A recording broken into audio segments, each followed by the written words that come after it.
আমি সজীব ওয়াজেদ জয় বলছি। বাংলাদেশে এখন একটি বিশৃঙ্খল পরিস্থিতি চলছে। সারা দেশে আমাদের ভাঙচুর হচ্ছে, লুটপাট হচ্ছে, আমাদের শহরের বাইরে আমাদের নেতাকর্মী, আমাদের আওয়ামী লীগের নেতাকর্মীদের উপর হামলা চলছে, অনেকে হত্যা করা হয়েছে।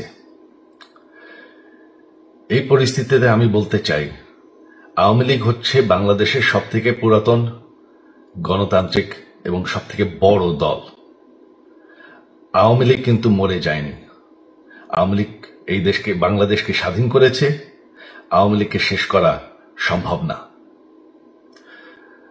আমরা বলেছিলাম যে আমার পরিবার আর রাজনীতি করবে না, তবে আমাদের নেতাকর্মীর উপর যেভাবে হামলা হচ্ছে, এই পরিস্থিতিতে আমরা হাল ছেড়ে দিতে পারি না।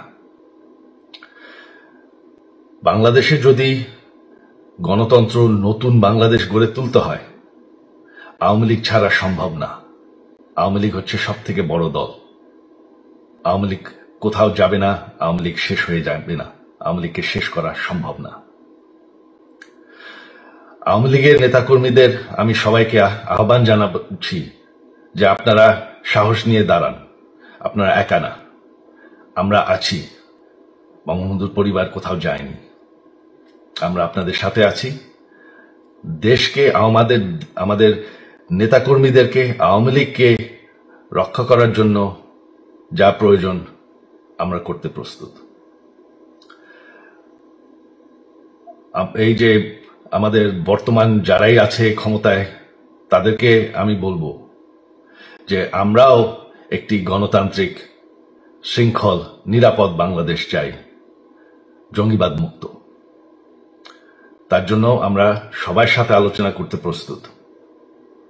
শুধুমাত্র তারা যদি জঙ্গিবাদ এবং ভায়োলেন্স বাদ দেয়। শেখ হাসিনা মরে যাননি, আমরা কোথাও যাইনি। বাংলাদেশ আওয়ামী লীগ ছাড়া গণতন্ত্র, নির্বাচন সম্ভব না। এই বলে আমি আমার কথা শেষ করছি। জয় বাংলা।